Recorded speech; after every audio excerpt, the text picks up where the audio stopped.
Olá, a Academia Cearense de Direito está de volta em mais uma live nesta noite de quinta-feira. Hoje o nosso convidado vai falar de um tema que gera muita discussão, muita polêmica, muito debate e que está relacionado muito à vida nossa do dia a dia, que é a reforma da Previdência. O tema ilegalidades e inconstitucionalidades da reforma da Previdência. E o nosso convidado é o advogado Hélio Gustavo Alves. Daqui a pouco vamos ter a presença dele na nossa live para que a gente possa iniciar o nosso bate-papo para falar deste tema. Dr. Hélio Gustavo Alves já entrou, vamos solicitar, já solicitou. Vamos. Conexão em andamento. Dr. Marcos. Conexão realizada. Que prazer tê-lo nesta live da Academia Cearense de Direito. Nós que já ouvimos diversos segmentos do mundo do direito e hoje um convidado especial, um estudioso desse tema, reforma da Previdência. Reforma previdenciária. E eu vou aqui falar um pouquinho dele. Advogado, mestre em Direito Previdenciário pela PUC São Paulo, doutor em Direito das Relações Sociais pela PUC São Paulo, escritor de artigos e livros em Direito Previdenciário, Constitucional e Relações Sociais, além de membro da Academia Brasileira de Direito, cujo presidente é o advogado Roberto Vitor, que é também presidente da Academia Cearense de Direito.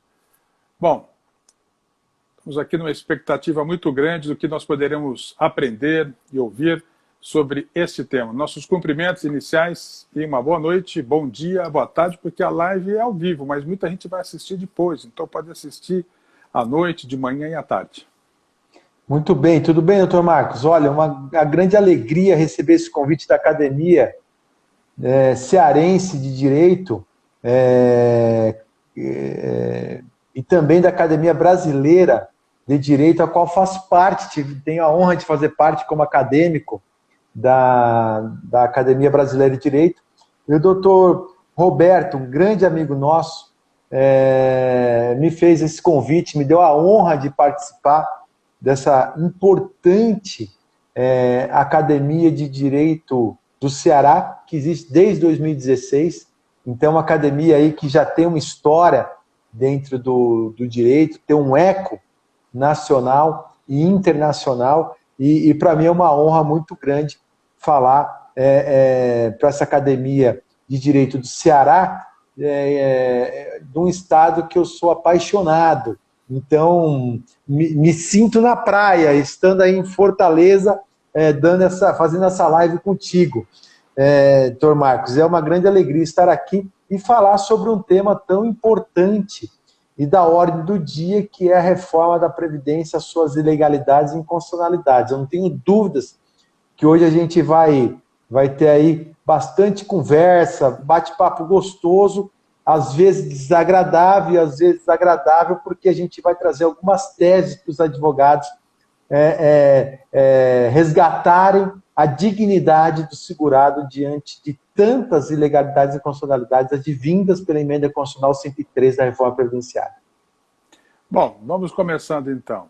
Que ilegalidades e inconstitucionalidades estão presentes na reforma previdenciária? Olha, a reforma previdenciária ela já começou ilegal, né? De forma ilegal, inconstitucional e imoral. Primeiro porque o governo utilizou de uma série de indicadores falsos, não verdadeiros, sofismáticos, um número que era um verdadeiro engodo, né? Então, os números que foram apresentados pelo governo federal atual, através do seu ministro Paulo Guedes, são números mentirosos, números que que teve... Olha como o governo foi ditador nesse aspecto, né? O Paulo Guedes tinha proibido da apresentação no Congresso, de fazer a apresentação dos números que eles estavam utilizando para justificar a reforma da Previdência. Ou seja, quer dizer, todos os especialistas querendo saber qual era a motivação para a reforma da Previdência e o Paulo Guedes proibindo os seus representantes do Ministério da Economia e qualquer servidor público de dizer qual era o verdadeiro déficit ou superávit da reforma previdenciária. Ou seja, como que você vai dar credibilidade a uma reforma previdenciária em que não há uma justificativa plausível para a sua realização? Bom, a Previdência Social, ela é um direito e garantia fundamental, ou seja, ela está no caput do título Direitos Sociais, dentro do capítulo de Direitos e Garantias Fundamentais do artigo 6º. Portanto, a Previdência Social, ela é um direito e garantia fundamental. Por ser um direito e garantia fundamental, tá? Por ser um direito e garantia fundamental, ela só pode ser reduzida ou modificada num caso de urgência e emergência. Se não está caracterizado e demonstrado por A mais B que a Previdência Social é deficitária, tá? Então isso quer dizer que uma proposta de uma medida que vai mudar, que vai alterar direitos e garantias fundamentais, por si só, ela é inconstitucional. Ponto. Tá? Então, quando você não tem uma justificativa atuarial, matematicamente atuarial, que comprove a sua necessidade de reforma, tá?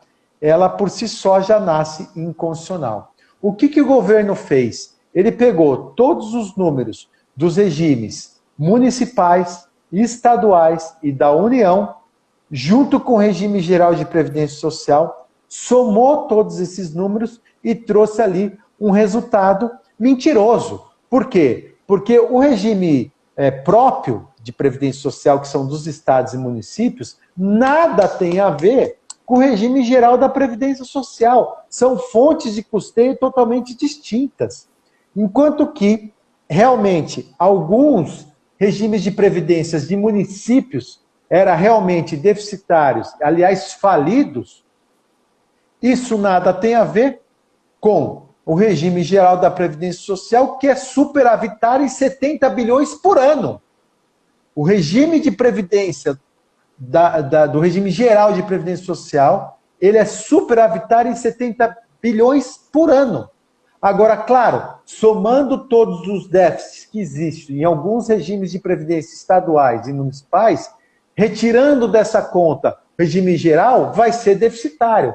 Então você percebe que houve uma manobra feita pelo Paulo Guedes, o qual não merece respeito algum da minha parte como cientista. Estou falando de um aspecto científico, não estou falando, nem conheço o ministro Paulo Guedes, não tenho nenhuma afinidade de amizade com ele, mas no aspecto científico, para mim, ele é um verdadeiro estelionatário social. O que ele fez foi utilizar do caixa da Previdência para salvar algo o que ele gostaria de ter salvado.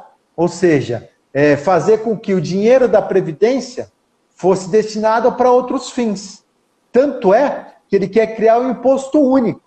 Se ele criar imposto único, esse caixa de 70 bilhões não vai mais pertencer aos segurados. Isso vai pertencer à União. O que hoje não é. Hoje, o caixa da Previdência Social é destinado só para fins sociais. Tanto é verdade que o caixa da Previdência é superavitário que, através da DRU, da desvinculação da Receita da União, o governo tirou 30% desse caixa. Ora, se ele tirou 30% através da DRU de um caixa, é porque esse caixa existe. Porque não tem como você trazer dinheiro através da DRU de um caixa que não existe.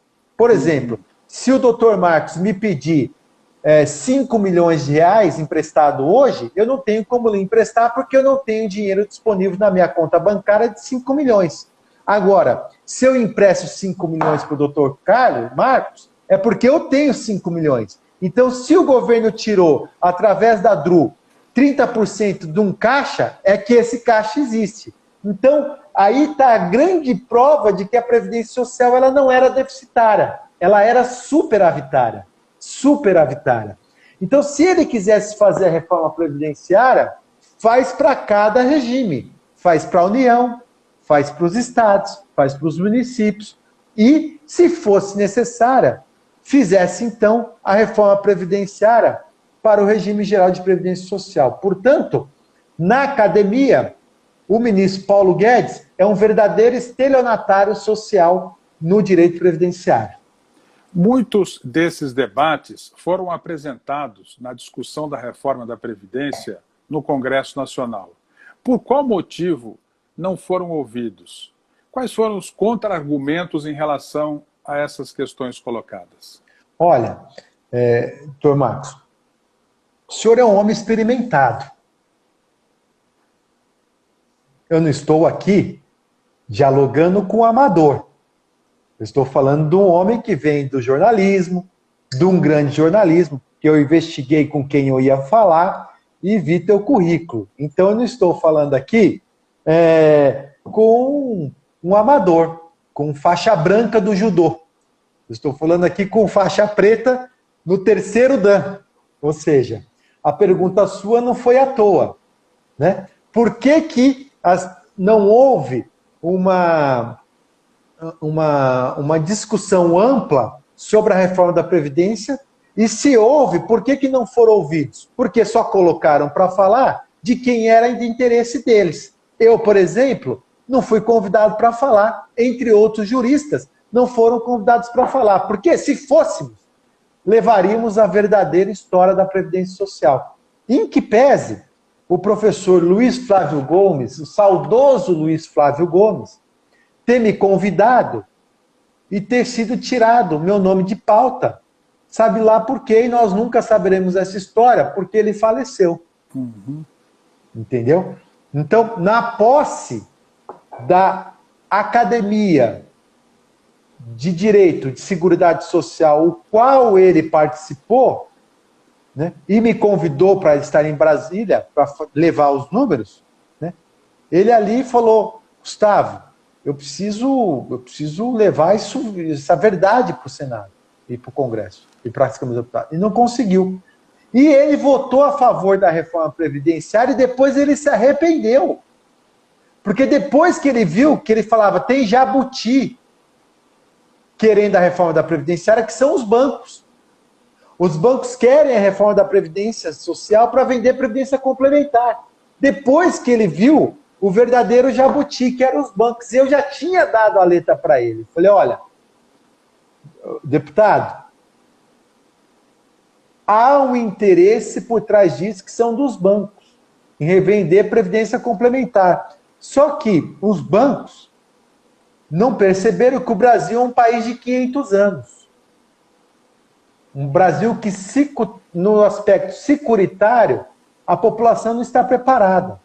Então, hoje, a pessoa compra um carro zero na concessionária e esquece que tem o seguro para pagar, tem IPVA para pagar, tem IPTU, né? E esquece que é mais importante um plano de previdência do que um carro.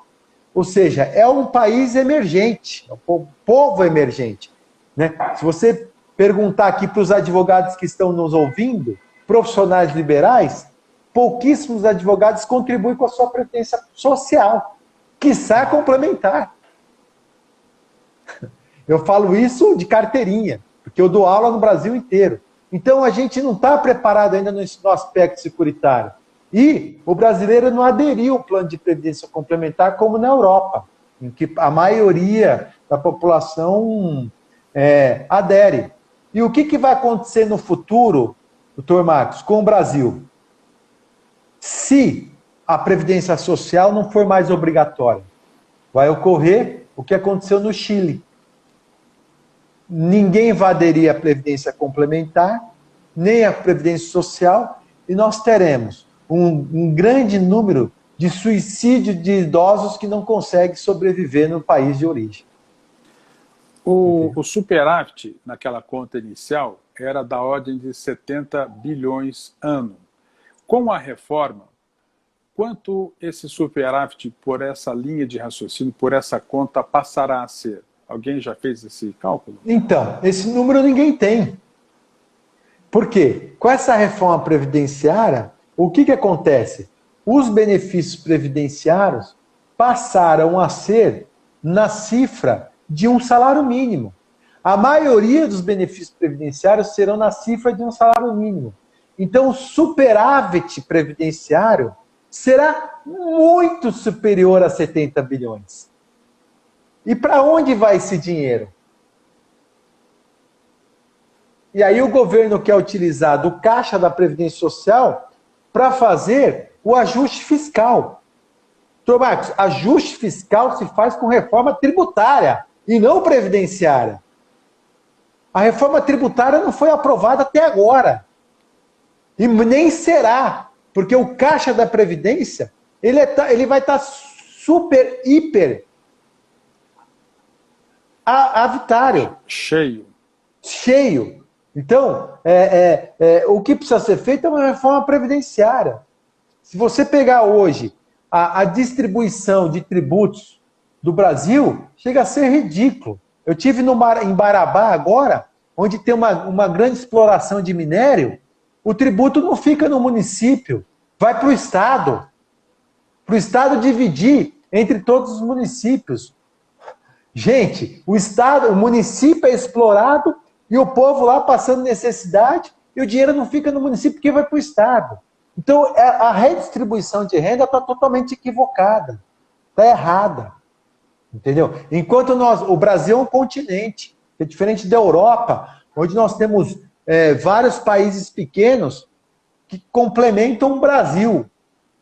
Né? Então, você perceber, aí no Ceará mesmo, como é que é a população do Ceará, do Nordeste, do sertão do Ceará, como que vive? Está entendendo? Como que vive aqui o pessoal de Belém, de Manaus? Essa redistribuição é horrível. E mais ainda, a reforma previdenciária fez com que essa desigualdade social ficasse pior ainda. Por exemplo, com as pensionistas, onde não receberão mais 100% do valor do benefício. Receberão 60% do valor do benefício. As pensionistas. E digo mais, muitos municípios do Estado Brasil, muitos municípios irão falir, que vivem dos aposentados. Porque a população jovem sai do município, ficam os idosos, que sustentam os municípios, e que agora o valor da aposentadoria vai ser reduzido em 40%. E como é que esses idosos sustentarão esses municípios? Os municípios quebrarão. E se você pegar hoje a Europa, e falo isso porque eu coordeno uma pós-graduação em Portugal, então eu vivo na Europa, eu sou advogado em Portugal, eu tenho empresa em Portugal, dou aula na Itália, dou aula na França, dou aula na puta que pariu, com o perdão da palavra, tá entendendo? A desigualdade social lá é zero. Você pegar Portugal, né? O presidente de Portugal é professor da Faculdade de Direito de Lisboa. Ele anda com o carro dele. Ele vai dar palestra em outra cidade, ele vai de trem. Você está entendendo? Então, um garçom lá em Portugal ganha quase o mesmo valor do que um advogado. Então, o hiato de desigualdade social é pequeno. O abismo é pequeno. Então, há uma igualdade financeira. Aqui no Brasil, nós temos muitos que ganham muito, poucos que ganham muito, e muitos que ganham pouco. E traz uma desigualdade social enorme. E mais, cria a extrema pobreza. E cria a extrema pobreza. E mais, para receber hoje o benefício LOAS, que é um benefício assistencial, você tem que ter uma renda per capita de 1/4 de salário mínimo. Renda de 1/4 de salário mínimo, que só miserável só miserável vai receber. Se você pegar o sul do Brasil, que é um estado privilegiado, tá? E pegar o norte e nordeste do estado do Brasil, gente, é uma desigualdade incrível. Então não dá para você comparar, por exemplo, o doutor Marcos, a idade do idoso do sul do país da idade considerado velho do norte e nordeste do país. E trazer um limite de idade único. Será que nós não deveríamos ter uma idade diferente para cada região, doutor Marcos? Como é que você vai trazer uma idade única para todo o país, que é do tamanho de um continente? Sendo vários que países dentro. Portugal, por exemplo, você considera a aposentadoria lá conforme a região e a categoria profissional que ele trabalha. Ou seja, a reforma previdenciária ela é esdrúxula. Você quer ver um exemplo terrível? Você sabe que aí no Ceará tem um dos maiores juristas previdenciários do Brasil, que é o Dr. André Sturett Leitão, que é um procurador do INSS. E ele tem um livro sobre aposentadoria especial. E eu sou padrinho de casamento dele, aí no Ceará, então eu fiquei muito feliz. É por isso que eu tenho um carinho muito grande com o Ceará. E ele tem um livro sobre aposentadoria especial. Pasme, hoje tem idade mínima para aposentadoria especial. O que é aposentadoria especial, doutor Marcos? É aquele que está exposto a agente agressivo à saúde, ele pode se aposentar mais cedo, com 15, 20 ou 25 anos. Então, se a atividade dele for muito insalubre, ele se aposenta com 15 anos de contribuição. Mais ou menos insalubre, ele se aposenta com 20 anos de contribuição e insalubre ali 25 anos de contribuição. Doutor Marcos, por que o legislador criou a aposentadoria especial? Para fazer com que ele saia antes do mercado de trabalho insalubre, para que ele evite com que ele fique doente ou que ele venha à morte, ao óbito, diante da atividade que ele exerce. Então, quanto mais rápido ele sair do meio ambiente de trabalho de risco, mais eu preservo a saúde dele, que é a vida. Qual o objetivo da aposentadoria especial? A proteção da vida, que é o super princípio. É o super princípio, que é a vida. Só que agora, doutor Marcos, não basta ele trabalhar 15, 20 ou 25 anos. Além de ele trabalhar 15, 20 ou 25 anos, para quem estiver na regra de transição, você vai ter que trabalhar 15 anos de contribuição e ter 55 anos de idade para se aposentar. Quem estiver na categoria de 20 anos vai ter que trabalhar 20 anos e ter 58 anos de idade para se aposentar. E quem trabalhar com 25, quem estiver na aposentadoria com 25 anos de idade, vai ter que ter 60 anos de idade. Vamos ao exemplo do médico. Por exemplo, o médico se forma com 25 anos de idade. Tudo bem, doutor Marcos? Ok. Se ele se formou com 25 anos de idade, o médico ele se aposentaria com 25 anos de tempo de serviço. Ora, 25 anos de idade com 25 anos de tempo de serviço, qual seria a idade que ele iria se aposentar? 50 anos. Então vamos supor, o doutor João se formou com 25 anos, trabalhou por 25 anos como médico, aí quando ele vai chegar aos 50 anos de idade, ele vai lá e procura o Hélio Gustavo Alves para fazer a aposentadoria dele e fala, olha, doutor Hélio, eu trabalhei 25 anos na atividade insalubre, periculosa, como médico.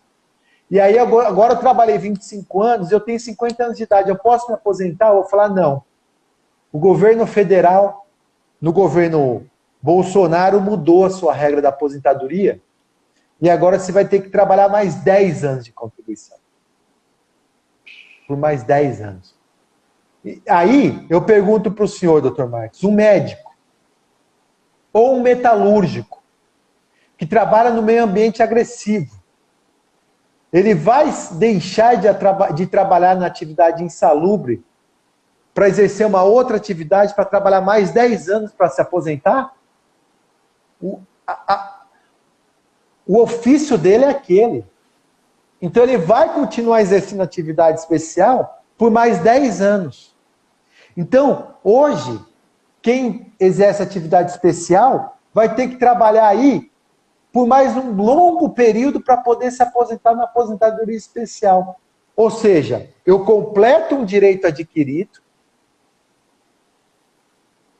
elaborado esse critério pelo legislador de 25 anos, mas eu não tenho direito à minha aposentadoria. Então eu completo um tempo de serviço exigido pela norma. Quando eu vou buscar esse direito adquirido, foi mudado. Aí, muitos que estão me assistindo dizem o seguinte: Gustavo, mas não é direito adquirido. Por quê? Porque ele mudou a regra. Olha, e eu tenho falado isso há uns 18, 19 anos. Eu falo assim, gente, expectativa de direito é uma coisa, direito adquirido é outra. São dois institutos distintos.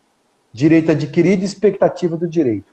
Sim, o segurado que se inscreveu no sistema previdenciário antes da emenda constitucional número 103, ele já estava na norma. Então, quando ele se inscreveu lá no sistema previdenciário, ele estava sobre as regras daquela norma. Então, vamos supor uma pessoa que já estava há 20 anos contribuindo, doutor Marcos. Ele fala o seguinte: puxa vida, daqui 5 anos eu vou me aposentar. Aí muda a regra. Daí ele fala, caramba, vou ter que trabalhar mais 13 anos aí para me aposentar. Não. Então, que regra de transição é essa? Ilegal, inconstitucional. Aí o que eu sustento? Ele não tinha o direito adquirido à aposentadoria, mas ele tinha direito adquirido às regras vigentes a quando ele firmou aquele contrato com a Previdência Social. Se você pegar a teoria geral do direito francês, lá diz o seguinte, a teoria geral do direito francês: o direito em formação, o direito que está sendo formado com o tempo, ele é intocável. Porque se eu modificar esse direito que está sendo formado, o direito sumiu. Então, se eu quiser mudar a regra do jogo, eu mudo para quem se filiar daqui para frente, não daqui para trás. Então, aquele médico que já estava inscrito no sistema previdenciário, ele teria que ter direito de se aposentar com 25 anos de contribuição. E o médico que se filiasse a partir da emenda 103, aí sim teria que se adaptar à nova regra. Porque ele firmou o contrato com o sistema previdenciário a partir daquela data. Agora, o governo me falar que uma mudança para um médico, para um metalúrgico de 10 anos é regra de transição, aí é chamar a gente de otário, com perdão da palavra. Porque ele vai ter que prorrogar a sua aposentadoria por mais 10 anos no mínimo, podendo ser mais. Isso é inconstitucional, porque você altera um direito de garantia fundamental e não preserva a vida. Ou seja, você não vai fazer com que a vida seja preservada através do meio ambiente de exposição à saúde a risco. A minha pergunta é a seguinte: juridicamente, nesses casos citados, nesses exemplos citados, em outros tantos que podem estar dentro desse mesmo cesto de direitos, qual o caminho a seguir na justiça? Olha, doutor Marcos, eu tenho uma triste notícia para o doutor. A triste notícia, agora nós estamos com a live com 41 pessoas ao vivo aí nos assistindo. E tem gente perguntando se a live vai ficar gravada? Vai ficar gravada sim. Vai ficar gravada. Dos 41 que estão nos assistindo, eu quero fazer uma pergunta aqui. Você que está nos assistindo, tá? Você tem pleno conhecimento da teoria geral do direito constitucional? Uma pergunta que eu estou te fazendo. Você que está nos assistindo, você tem pleno conhecimento de direitos humanos para entrar com uma ação para fazer com que sua ação suba para o STF, ou quem sabe seja representada numa corte interamericana? Não. Ou porque a faculdade de direito não doutrinou o operador de direito brasileiro para isso. O Brasil tem 500 anos, doutor Marcos. A gente está ajustando as relações sociais agora. Agora. É diferente da Europa, onde existe a faculdade de direito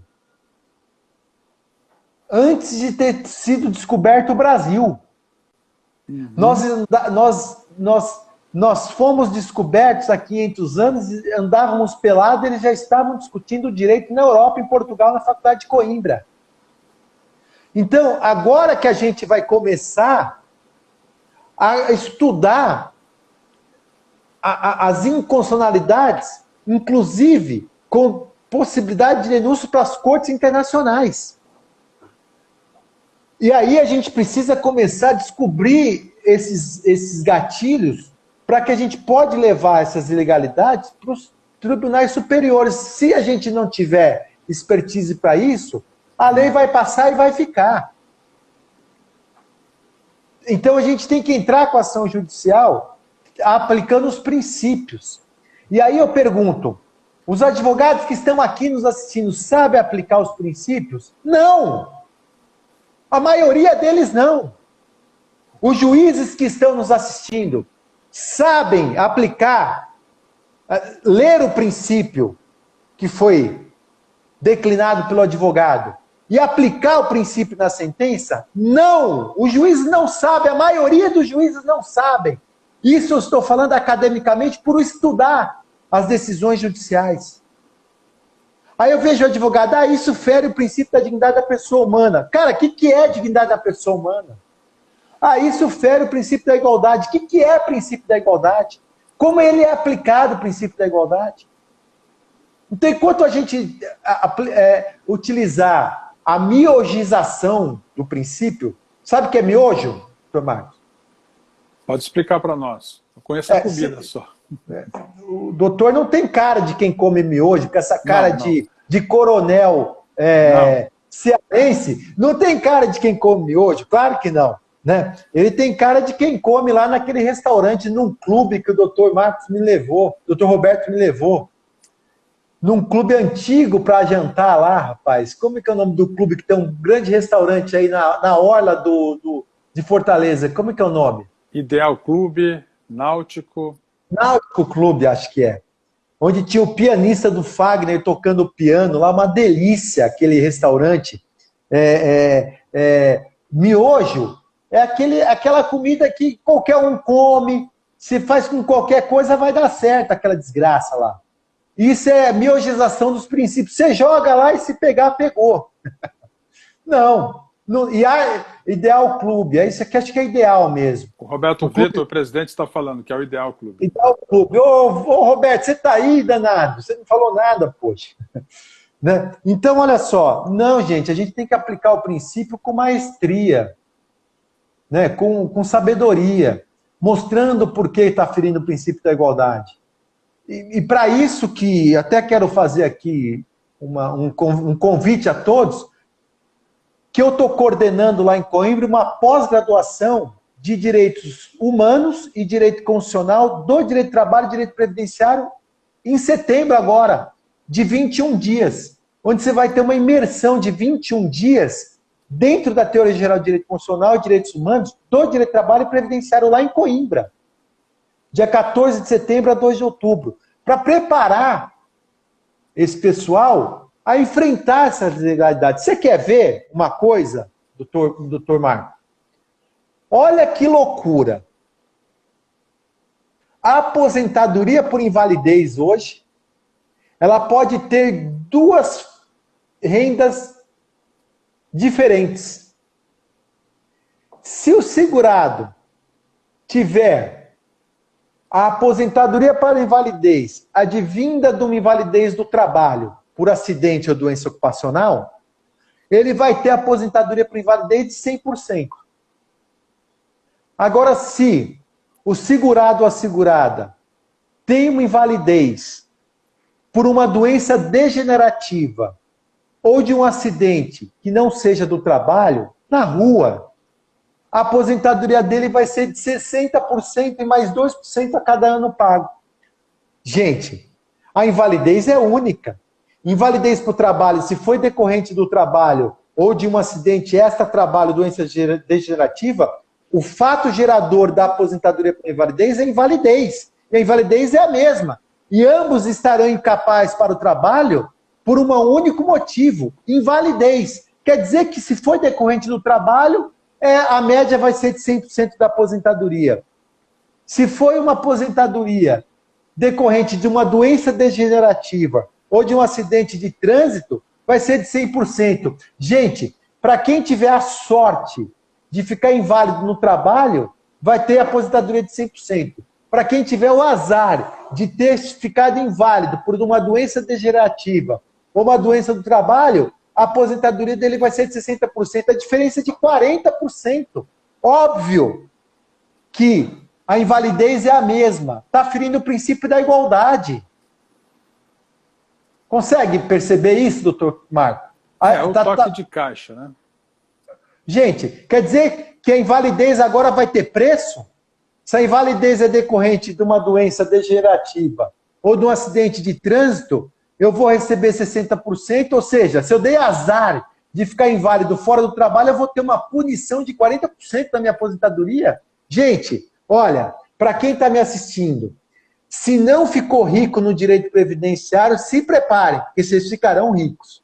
Porque olha que ação fantástica para eu suscitar o princípio da igualdade. E mais,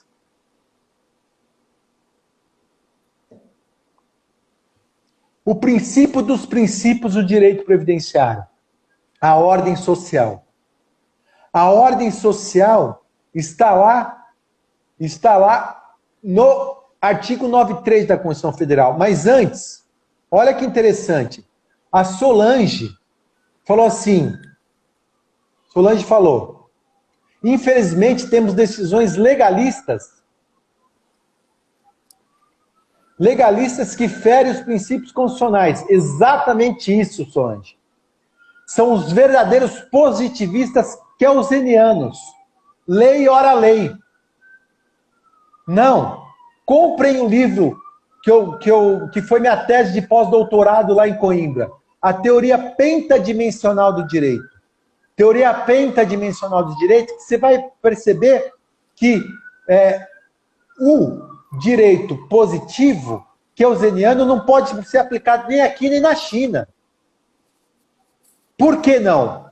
Por que não? Quando Kelsen criou a teoria pura do direito, a teoria pura do direito é o seguinte: eu vou criar uma norma pura para uma sociedade que não está normatizada, essa sociedade vai ler a norma pura e aplicar a norma pura, portanto o resultado dessa sociedade vai ser puro. Isso lá, quando Kelsen criou a teoria pura do direito. Hoje, a norma não é pura. A norma é impura, é viciada. Se a sociedade seguir a norma pura, seguir a norma viciada, os resultados da sociedade serão viciados e impuros. Então é óbvio que eu não tenho que seguir a norma. Eu tenho que interpretar a norma,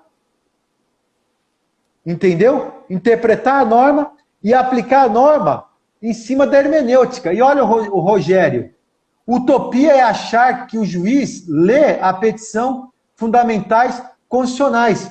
O Rogério, utopia para o advogado que não sabe aplicar os princípios. Rogério, eu tenho várias decisões no meu escritório, quando eu aplico os princípios, eles são obrigados a ler, aplicar hermeneuticamente a tese, porque a minha tese é bem feita. A primeira pensão por morte para casal homoafetivo do Brasil, no estado de São Paulo, foi minha. Primeiro salário maternidade concedido para homem no Brasil, foi meu. O primeiro O primeiro, Rogério, não é lenda, isso é realidade, Rogério. Eu te mando as decisões, querido. Eu te mando as decisões. A primeira exclusão do acidente de trajeto do FAP foi meu. A primeira tese da faculdade paga para uma pessoa com deficiência, através do programa de reabilitação profissional, em que no primeiro mês, essa PCD, pessoa com deficiência, arrumou estágio de estilista na camisaria do Dalina, foi uma tese minha. Então eu estou trazendo aqui realidades da minha advocacia. E eu estou tentando dividir o que eu vivo da minha advocacia com vocês. Para que vocês acreditem que a tese pode ser aplicada sim, desde que bem feita. E para isso a gente precisa estar preparado. Eu tenho aqui, é só me chamar no direct. Aliás, vou dar meu celular para o Rogério. Anota meu celular, Rogério. 47 999342456. Quero dividir com você. Aliás, quero te convidar para ir para Coimbra estudar lá na pós-graduação, Rogério. Para você ver as realidades que a gente vive. E você tem que entrar para esse mundo, Rogério, para fazer com que essa sua raiva, e eu sei que você está com raiva, porque isso não é só uma raiva tua, é do Brasil, de juízes legalistas. E a gente tem que mudar, Rogério. Nós temos que nos unirmos para mudar essa realidade. E graças a Deus a gente está mudando. Graças a Deus. Né? Então, por exemplo, essa tese da ilegalidade, do deságio de 40% na aposentadoria por invalidez, entendeu? É uma grande tese. Olha aí, ó, o Abson. A professora Jane apresentou a sua tese em sala de aula. Meus parabéns. A Jane, uma grande amiga minha. Professora Jane, manda um beijo para ela. Ela leva essa tese minha para todo lugar. Para todo lugar. Por quê? Porque é uma tese real. Ó, o Rogério, Gustavo, você é uma lenda. Verdade, Rogério, é verdade mesmo. Ele foi meu aluno, inclusive, no Damásio. Ou seja, são teses que a gente aplica. Agora, a gente tem que criar uma rede de pensadores para mudarmos o cenário. Por exemplo, no auxílio doença. Olha que loucura. Olha aqui, ó. Temos que criar nova tese. Hoje a advocacia é Ctrl-C, Ctrl-V. Isso aí, Carlos. É isso aí mesmo. Chega de Ctrl-C e Ctrl-V. Chega. Olha só, doutor Marcos. A última tese que eu trago para você essa noite. No auxílio doença. Gente, o segurado que foi preso hoje,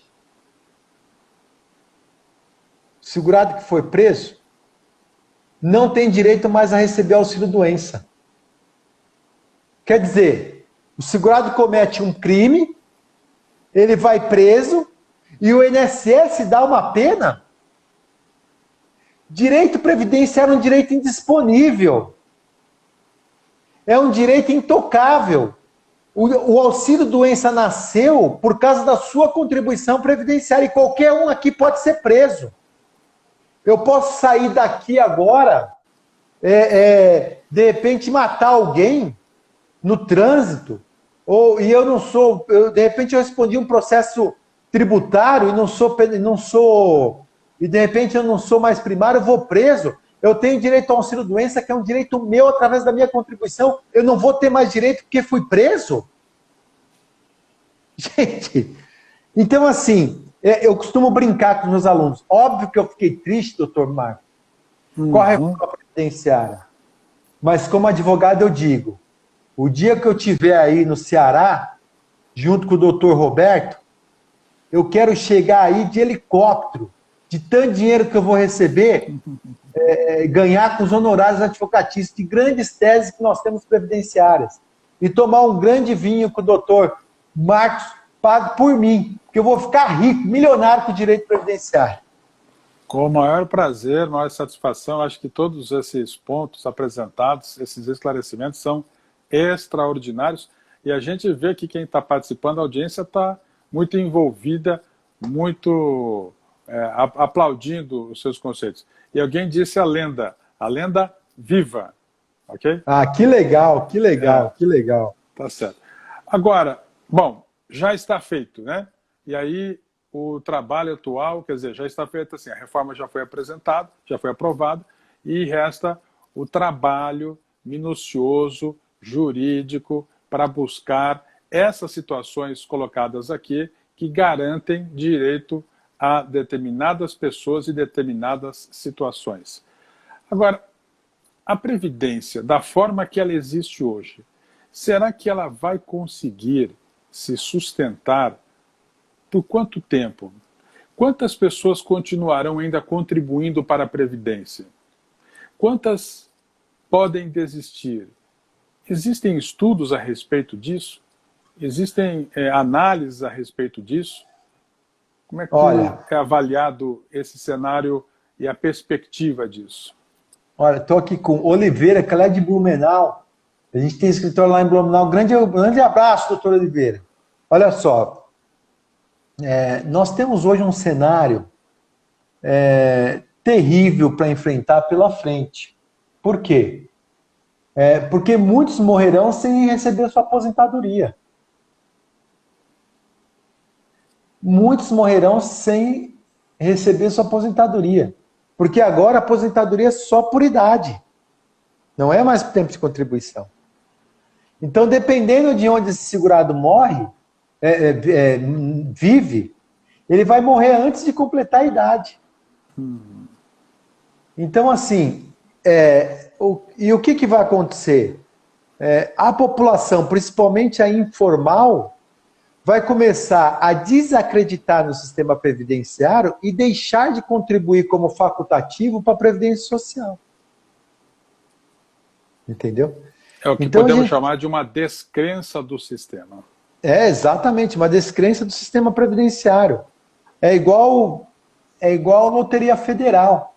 Muita gente hoje não joga na Loteria Federal porque o João de Deus ganhou 50 vezes na Loteria Federal.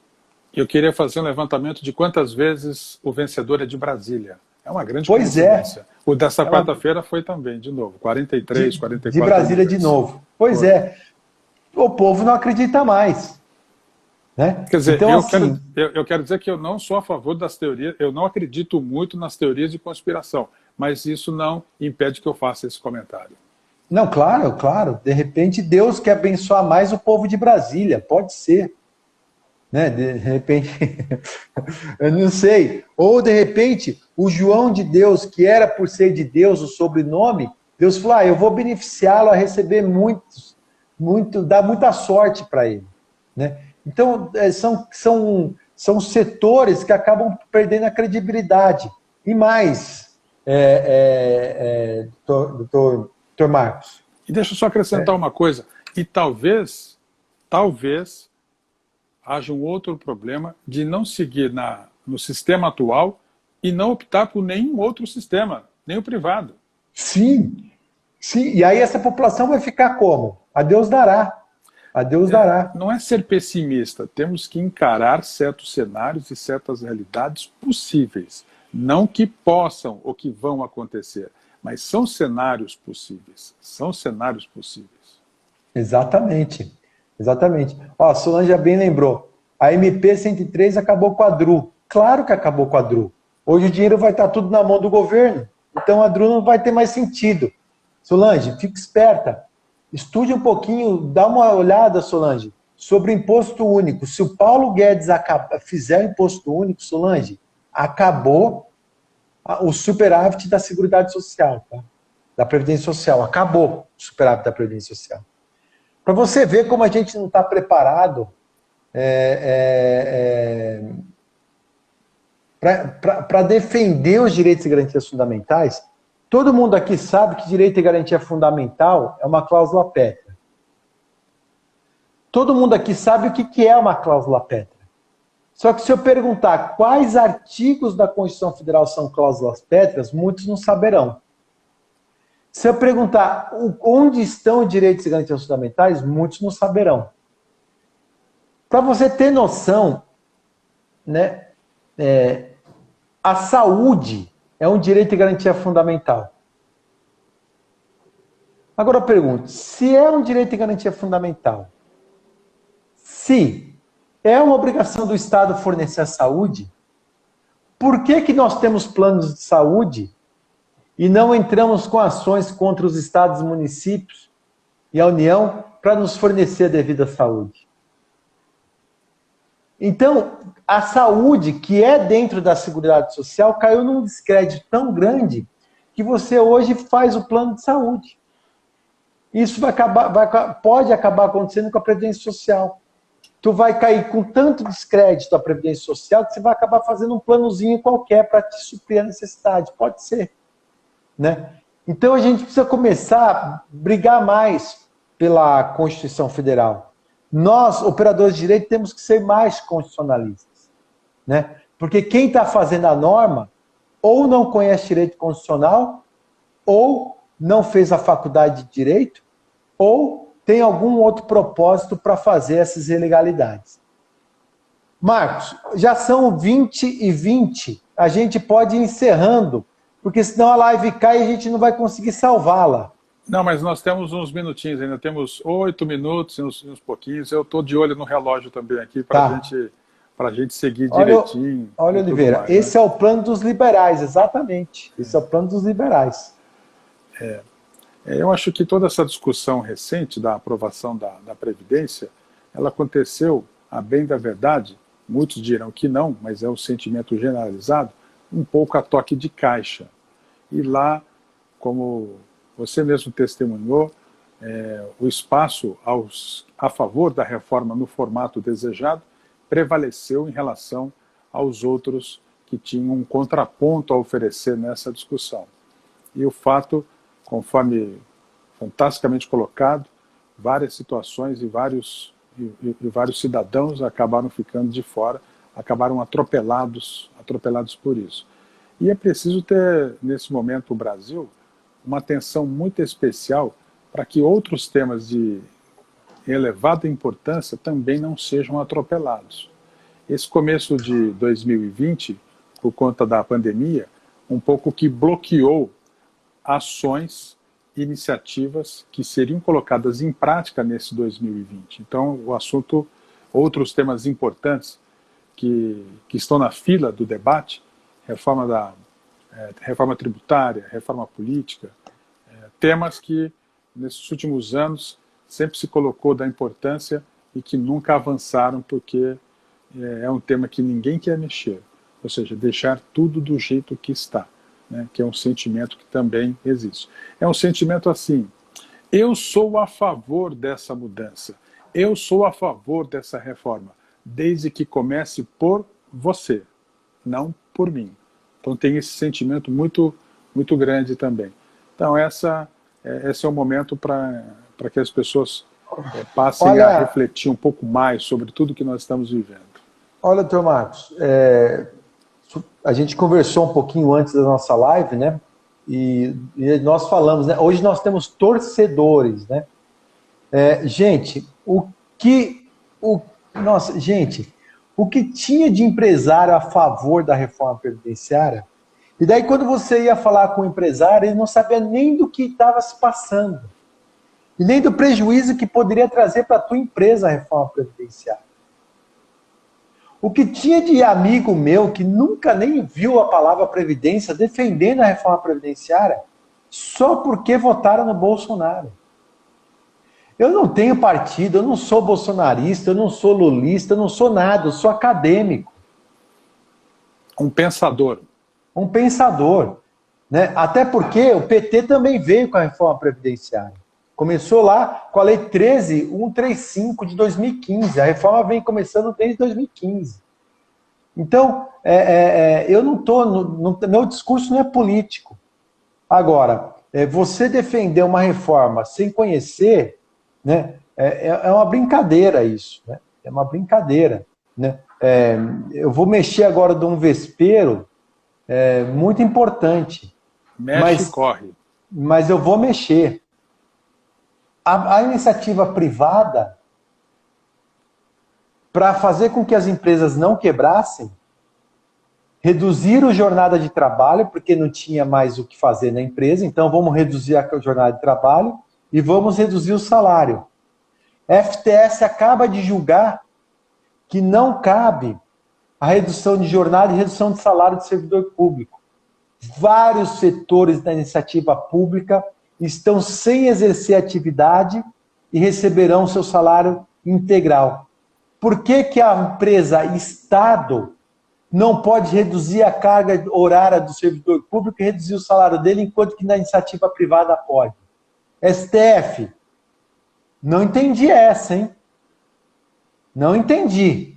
Se nós estamos com um Brasil de crise, por que que nós não podemos reduzir o pagamento da União com o pagamento do servidor público, sendo que ele está trabalhando menos, tanto quanto da iniciativa privada? Não sei. Fica a dica aí para os pensadores discutirem o assunto. Estou à disposição para debater esse assunto de uma forma acadêmica, para a gente repensar se também o Estado não pode reduzir a carga horária e reduzir o salário do servidor público. Sem dúvida. Eu, quando vi essa manchete, nas últimas 48 horas, eu confesso que eu vi um choque, que também foi algo um pouco a toque de caixa, digamos assim. Está aprovado. Ninguém discutiu, ninguém disse nada, ok, ficou valendo exatamente isso. Mas, enfim, nós estamos aí nos aproximando do nosso encerramento, temos aí cerca de entre 3 e 4 minutos, e já vamos pedindo ao nosso querido professor, querido advogado, que possa iniciar as suas considerações finais, Hélio Gustavo Alves, mestre, doutor, pós-doutor, e grande conhecedor desse tema previdência. É um tema de muita relevância, porque quem tem 20, quem tem 30, quem tem 40, quem tem 50 anos, não sabe o que é chegar talvez aos 60, aos 65, aos 70 anos. Porque a vida muda muito a partir dessa fase, e se ele não tiver um recurso para se sustentar a partir dessa idade, que ele tenha segurança de que aquele recurso que ele vai ter é algo que abala emocionalmente a pessoa, a família e todos os envolvidos. Então isso é muito relevante. Tem gente que não dá muita importância a isso porque não chegou a minha vez, é lá na frente, você está lá na frente, vou ganhar na Mega Sena, aquela série de situações, e não entende o cenário. Então, professor, as considerações finais aí nesses nossos minutos finais da nossa live.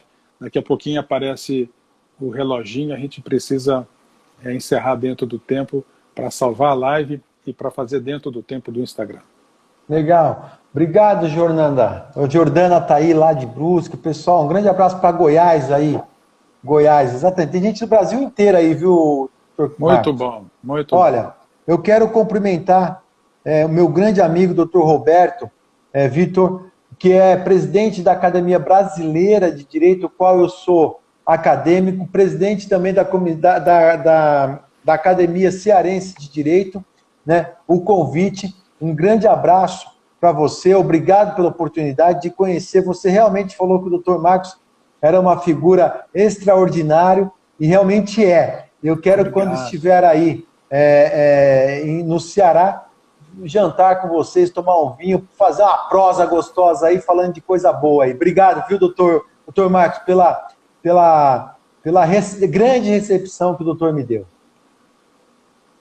Ok, então, agradecido, vamos então iniciando a desconectar o professor, até logo, tirando ele aqui da nossa live, para que a gente possa iniciar o nosso encerramento. E aproveitando a todos que estão nos seguindo, que estão acompanhando esta transmissão, que passe a seguir a Academia Cearense de Direito, porque muitas e relevantes lives estão ainda previstas. Procure na nossa página, tem outros temas ali que foram colocados da maior relevância, da maior importância, e é uma biblioteca de conteúdo, e está disponível aí para quem segue a academia. E até o nosso próximo encontro.